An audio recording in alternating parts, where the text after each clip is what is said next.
पहला सवाल है वो क्या कह रहा है, लिखो। कह रहा है एक गोले का वक्र पृष्ठ, एक गोले का वक्र पृष्ठ, एक गोले का वक्र पृष्ठ 2.8 सेंटीमीटर त्रिज्या के, गोले का वक्र पृष्ठ 2.8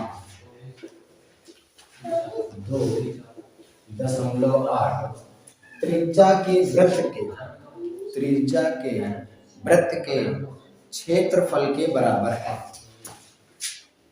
त्रिज्या के वृत्त के क्षेत्रफल के बराबर है। किसके बराबर है? तो क्षेत्रफल के बराबर। तो हमसे पूछ रहा है कि गोले का आयतन ज्ञात करो। क्या ज्ञात करो?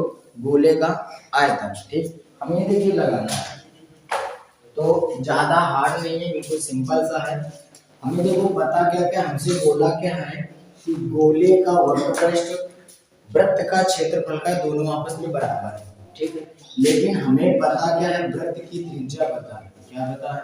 वृत्त की त्रिज्या। ठीक, और वृत्त की त्रिज्या कितनी पता है? हम इसे क्या मान ले? r मान ले। ठीक, वृत्त की त्रिज्या कितनी पता है? 2.8 सेंटीमीटर, ये हमसे बोला है।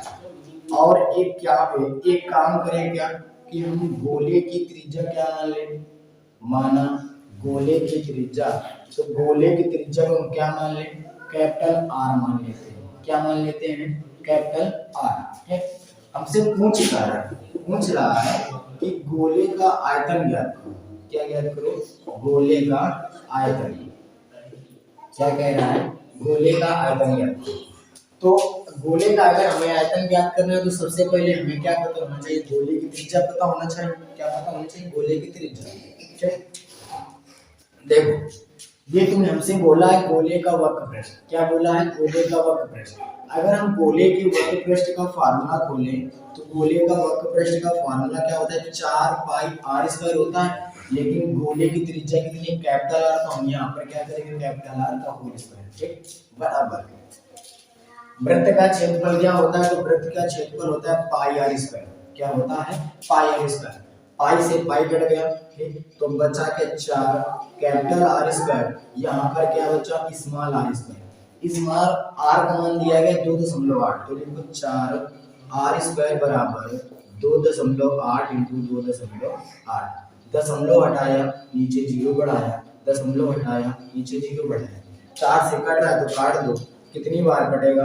7 बार कटेगा। कितनी बार कटेगा? 7 बार। तो r स्क्वायर बराबर, और कट जाएगा, काटो। 2 से काटा तो 5 बार, 2 से काटा तो 14 बार, 2 से काटा तो 5 बार, 2 से काटा तो 7 बार। तो बचा क्या हमारे पास? r स्क्वायर बराबर 7/5 इंटू 7/5, ये तो बचा। तो r स्क्वायर बराबर हम इसे लिख सकते हैं 7/5 का होल स्क्वायर। स्क्वायर से स्क्वायर कट जाएगा तो r का मान कितना आ जाएगा? 7/5। कितना आएगा? 7/5। हमें त्रिज्या पता चल गई, अब हम गोले का आयतन निकाल सकते हैं। तो लगाओ गोले का आयतन। गोले का आयतन क्या लगाओ? गोले का आयतन। ठीक, तो गोले का आयतन का फार्मूला क्या होता है? 4 पाई r क्यूब होता है। ये तो फार्मूला होता है, स्मॉल r होता है, लेकिन जब कैपिटल R त्रिज्या है तो हमें कैपिटल R लेना पड़ेगा। मान रखो तो 4 इंटू पाई का मान 22/7 इंटू r क्यूब यानी कि 7/5 इंटू 7/5 इंटू 7/5। ठीक है, हल करो। एक साथ चला गया, गुणा कराओ तो इसका गुणा कराओगे तो कितना आएगा? 88 आ जाएगा। इंटू इसका गुणा कराओगे तो 49 आ जाएगा। बटे में कितना आ जाएगा? 125 आ जाएगा। कितना आएगा? 125। 4/3 तो 4/3, इसमें 3 का गुणा कराना पड़ेगा। जब 3 5 5 का गुणा कराओगे तो 5 दिया 15 और हासिल है 3 6 6 और 1 7 और फिर हो जाएगा 375 है। अब तुम्हें क्या करना है? 49 और 88 गुणा कराना है और फिर इसमें तुम्हें क्या करना है? 375 का भाग देना है। जितनी बार जाए बस वही तुम्हारा क्या होगा? राइट आंसर होगा। ठीक है, अब गुणा करा लेना, बाहर आप खुद से करा लेना क्योंकि आपको गुणा बाहर आना चाहिए। ठीक, तो जल्दी से नोट करिए और इसे जल्दी से कर लीजिए।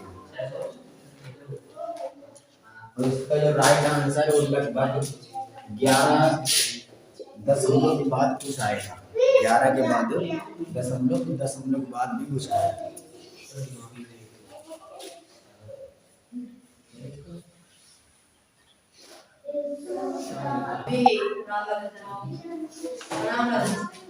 आज की क्लास का दूसरा सवाल कह रहा है, हो सके तो दूसरा सवाल तक पूरा लिखो। कह पीतल की एक बेलनाकार खोखली नली, पीतल की एक बेलनाकार खोखली नली, पीतल की एक बेलनाकार खोखली नली, ठीक, खोखली नली 21 सेंटीमीटर लंबी है, 21 सेंटीमीटर लंबी है, ठीक है। फिर कह रहा है इसके बाह और अंधा व्यास लगभग, इसके बाह और अंधा, इसके बाह और अंधा व्यास क्रमशः 10 सेंटीमीटर और 6 सेंटीमीटर है, 10 सेंटीमीटर और 6 सेंटीमीटर है। कह रहा है नली को बनाने में लगे हुए पीतल का आयतन ज्ञात करो। नली को बनाने में पीतल का आयतन ज्ञात करो, पीतल का आयतन ज्ञात करो, ठीक है। ये हमसे पूछा। अगर देखा जाए तो इस प्रकार का सवाल है, इस प्रकार का सवाल जो है आपके कोर्स से हट चुका है। क्या हो चुका है? हट चुका है, लेकिन फिर भी दिया है तो कोई बात नहीं, कर लेते हैं। तो सवाल ज्यादा कर लेंगे तो क्या हो जाएगा। देखिए ये जो लंबाई दी है पहला तो तुम्हारा किस टाइप का बना है, बेलन के टाइप का बना है, ठीक। अगर हम इसको खड़ा कर देंगे तुम्हारी क्या हो जाएगी, ऊंचाई हो जाएगी। तो लिखो ऊंचाई, क्या लिखो? ऊंचाई। तो ऊंचाई तुम्हारी कितनी है? 21 सेंटीमीटर है। ये सबसे बड़ी त्रिज्या है तो उसको हम क्या करें, R1 मान लें। R1 सॉरी, ये हमसे व्यास बोला है। क्या बोला है? व्यास। तो लिखो पहले बड़ा व्यास 10 सेंटीमीटर। जब इससे तुम क्या निकालोगे, त्रिज्या निकालोगे, तो 10/2 करना पड़ेगा, यानी कि 5, ठीक है। छोटा व्यास, तो छोटा व्यास तुम्हारा कितना है? 6 सेंटीमीटर। जब इससे तुम त्रिज्या निकालो तो R2 बराबर 6/2 करना पड़ेगा, यानी कितना आएगा? 3 सेंटीमीटर। कितना आएगा? 3 सेंटीमीटर। हमसे आयतन पूछ रहा है। क्या पूछ रहा है? आयतन, ठीक। तो बेलन का आयतन नहीं पूछ रहा है हमसे, पीतल का आयतन पूछ रहा है। किसका आयतन पूछ रहा है? तो पीतल का आयतन, ठीक। अब हम पीतल के आयतन की बात करें तो पीतल तुम्हारे किस प्रकार का है? तो पीतल ही तुम्हारा खोखला है। किस प्रकार का है? खोखला। अगर हम खोखले बेलन की आयतन की बात करें तो होता है πh/r1² माइनस का r2²। क्या होता है फार्मूला? πh/r1² माइनस का r2², ठीक। तो पाई का मान 22/7 है, इंटू h का मान तुम्हारा कितना है? तो h का मान तुम्हारा 21 है, इंटू r1 का मान कितना है? तो 5 है, तो 5 का होल स्क्वायर माइनस r2, तो r2 का मान तुम्हारा कितना है? 3, तो ये तुम्हारा क्या हो गया? 3 का होल स्क्वायर हो जाएगा। 7 से काटो 3 बार कटेगा, यानी कि 22 इंटू 3, ठीक। 5 के स्क्वायर करोगे तो 25 आएगा, 3 के स्क्वायर करोगे तो 9 आएगा। फिर से 22 इंटू 3 इंटू 25 में 9 चलेगा, 5 का स्क्वायर 25, तो 25 में 9 चलेंगे तो कितने बचेंगे? 16 बचेंगे। अब इसका हमें क्या कराना है? गुणा कराना है। क्या कराना है? गुणा। तो जब गुणा कराओगे तो डायरेक्ट गुणा करा दो, 22 इसका इसमें गुणा कराओगे तो 16 या कितना होता है 48 होता है। ठीक, अब इसका तुम क्या करो 22 और 48 का जब तुम गुणा कराओगे तो कितना आएगा 6 आएगा। ठीक, और 5 आएगा 10 आएगा, कितना आएगा 1056 सेंटीमीटर क्यूब। ठीक, तो जल्दी से इसे नोट करिए और फिर बताते हैं अगला सवाल। नोट करिए।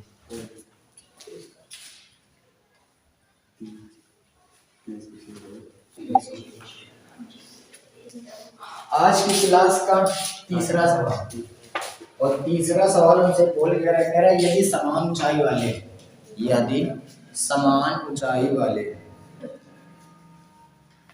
यदि समान ऊंचाई वाले दो लंबवृत्तीय शंकुओं के, दो लंबवृत्तीय शंकुओं के आधार की त्रिज्या है, आधार की त्रिज्या है ठीक 4:7 के अनुपात में है, 4:7 के अनुपात में है, तो उनके आयतनों का अनुपात ज्ञात करो।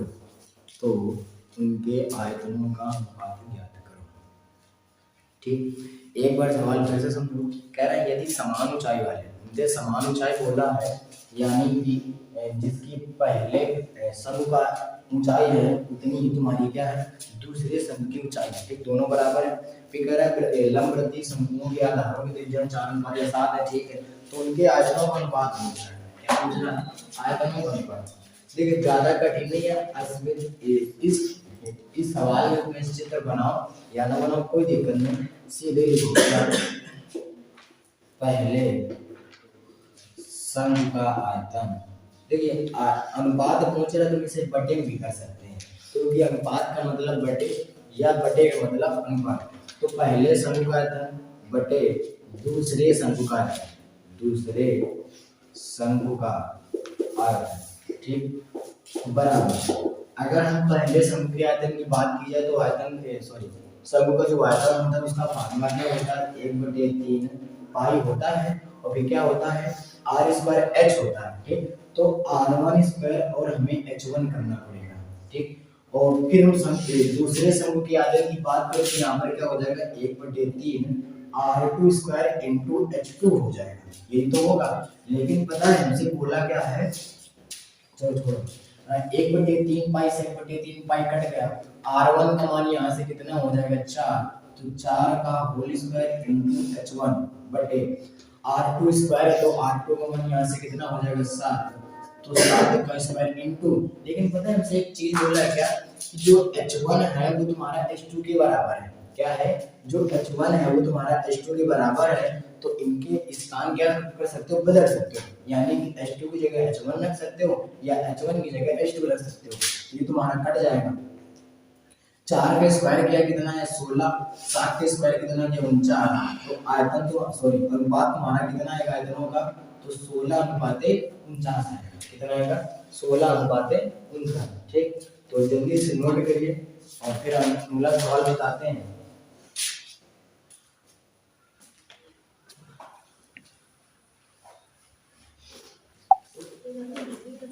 आज की क्लास का 4 नंबर सवाल है, और 4 नंबर सवाल हमसे बोल के आ रहा है, कह रहा है कि त्रिज्या 4.2 सेंटीमीटर जो है हमारी 4.2 सेंटीमीटर है।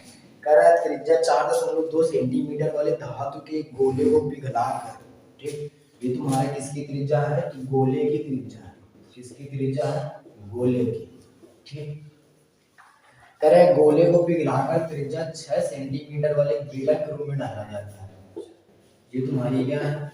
बेलन की त्रिज्या, और बेलन की त्रिज्या तुम्हारी कितनी है?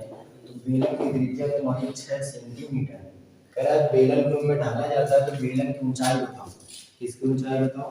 बेलन की ऊंचाई बताओ। ठीक, देखा जाए तो ज्यादा हार्ड सवाल है नहीं, बिल्कुल सिंपल सा है, इजी सा है। ठीक, देखिए हमें करना कैसे, हमें इस प्रकार से करना है। कह रहा है कि गोले की जो त्रिज्या है 4.2 सेंटीमीटर है, और इसे पिघला कर क्या बनाया जा रहा है? बेलन बनाया जा रहा है। और बेलन की त्रिज्या तुम्हारी कितनी है, तो बेलन की त्रिज्या तुम्हारी 6 सेंटीमीटर है, तो हमसे बेलन की ऊंचाई पूछना है। मैंने कई बार बताया कि अगर कोई पिघलाया जा रहा है या आकृति परिवर्तित हो रही है, रूप परिवर्तन किया जा रहा है, तो हम उनके आयतन दोनों के कितने बराबर होंगे। तो लिखो गोले का आयतन, इसका आयतन, गोले का आयतन बराबर तुम्हारा क्या होगा, बेलन का आयतन। ठीक, गोले का आयतन बराबर क्या, बेलन का आयतन। तो गोले का आयतन की फार्मूले की बात की जाए तो 4/3 पाई आर क्यूब होता है, और बेलन के आयतन की बात की जाए तो पाई आर स्क्वायर, लेकिन हम कैपिटल आर स्क्वायर करेंगे इंटू में एच, पाई से पाई कट गया तो 4/3 इंटू आर क्यूब, तो आर क्यूब यानी कि 4.2 इंटू 4.2 इंटू 4.2 बराबर आर स्क्वायर यानी कि 6 इंटू 6 इंटू एच। ठीक, दशमलव हटाया जीरो बढ़ाया, दशमलव हटाया जीरो बढ़ाया, दशमलव हटाया जीरो बढ़ाया। ठीक, काटो, 6 से काटोगे तो 7 बार जाएगा, 6 से काटोगे तो 7 बार जाएगा, 3 से काटोगे तो 14 बार जाएगा कि नहीं जाएगा। ठीक, इतना हो गया, इजी है, कोई कठिन नहीं आता। अब देखो इधर कुछ नहीं बचा तो हम इसे पहले लिख लेते हैं। ठीक, इधर केवल यच बचा तो यच हम पहले लिख लिया। अब देखो, अब तुम्हें क्या करना है, इसका इसका इसका क्या करना है, गुणा करना है। तो ये तुम्हारा 4 है, ये तुम्हारा 14 है, और इस 7 का इसमें गुणा कराओगे तो कितना आएगा, 49 आएगा। कितना आएगा, 49। अब जब 49 14 जब 4 का गुणा कराओगे तो पता है कितना आएगा, गुणा कराओ। ठीक, आप लोग थोड़ा कायदे से कराना, हो सकता है हमसे गलती भी हो जाए। तो जब गुणा कराओगे तो 8 × 24 हासिल 2, और 8 × 32 32 2 34 हासिल 3, 8 × 24 24 3 27। सॉरी, और चीज दी गई पता है क्या, नीचे 10 10 10 है, यानी कि नीचे 1000 है। एक ये 10 10 था, नीचे 1000, तो नीचे यहाँ पर क्या रखो, 1000 रखो, और जब 1000 का इसमें भाग दोगे तो 2.74 सेंटीमीटर आएगा। ठीक है, कितना आएगा, 2.74 सेंटीमीटर। इसका इसका इसका जब गुणा कराओगे तो 27 44 आ रहा है। अगर 27 44 आ रहा है तो आंसर सही है, अगर नहीं आ रहा तो फिर गलत है। तो नोट करिए, आज के लिए हम इतना ही रखते हैं और मिलते हैं अपने नेक्स्ट वीडियो में। तो अगर हमारे चैनल में नए हैं तो चैनल को सब्सक्राइब कर लेना। अगर वीडियो को देख रहे हैं, वीडियो को लाइक नहीं किया तो वीडियो को लाइक कर देना, और 3-4 दोस्तों को अपने शेयर कर देना, उनसे कहना कि बढ़िया प्रैक्टिस चल रही है बढ़िया तरीके से। तो आप लोग हमें ये भी कमेंट बताएं कि क्या ये सवाल आप लोगों को बढ़िया फील होता है कि बिल्कुल कोचिंग के तरीके चल रहा है या स्कूल के तरीके चल रहा है, क्योंकि स्कूल में हो सकता है पढ़ाई ज़्यादा भी हो सकती है कोचिंग से, और कोचिंग से कम भी हो सकती है। तो आप लोग हमें कमेंट करके ज़रूर बताएं कि ये जो सीरीज चल रही है बढ़िया कायदे से चल रही है, या इसकी गति और तेज की जाए, या ठीक है पेपर तक हमारी दोहरा नहीं पाएगी, लेकिन एक सवाल जरूर हो जाएंगे जिस प्रकार के सवाल आपके पेपर बनते हैं। तो ठीक है, आज के लिए इतना ही रखते हैं और मिलते हैं अपने नेक्स्ट वीडियो में।